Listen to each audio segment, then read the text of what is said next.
আমার মান ইজ্জত সব ধুলাই মিশাই দিয়া এখন তুমি মাফ চাইতে আইছো। আসসালামু আলাইকুম বন্ধুরা।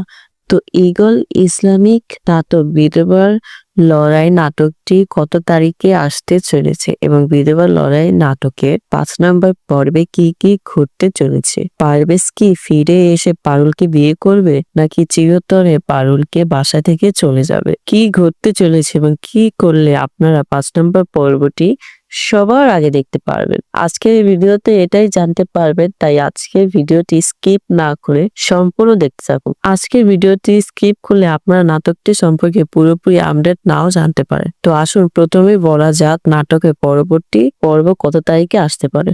সেটি জানার আগে আমাদের এই চ্যানেলটি সাবস্ক্রাইব করে পাশে থাকুন, কারণ আমাদের চ্যানেলটি সাবস্ক্রাইব করা থাকলে আপনারা সবার আগে 5 নম্বর পর্বটি দেখতে পারবেন। তো বন্ধুরা, এই নাটকটি রিলিজ হবে আগামী 25শে নভেম্বর। আর মাত্র 3 দিনের মধ্যে আপনারা দেখতে পারবেন নাটকটি।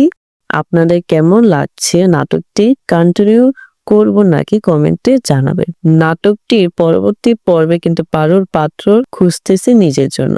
সে সময় কিন্তু পারভেজ আসবে এবং পারুলকে বিয়ে করবে। আবার রানী তো পারুল ও পারভেজকে পরকীয়ার জালে ফাঁসায়। সেও নিজের ভুল বুঝতে পেরে এসে পারুলের কাছে ক্ষমা চায়। পারুল তাকে মাফ না করার তার এত বড় ভুলের কারণে সে কিন্তু আত্মহত্যা করে ফেলবে। চেয়ারম্যান কিন্তু নিজের ভুল বুঝতে পেরে রানীর সত্যি ভালোবাসার জন্য আফসোস করবে এবং কান্না করতে থাকবে। তো নাটকটি এমনটা নিয়ে পরবর্তী পর্ব সাজানো হয়েছে। তো বন্ধুরা, আজকে এ পর্যন্ত, দেখা হবে পরবর্তী ভিডিওতে। আল্লাহ হাফেজ।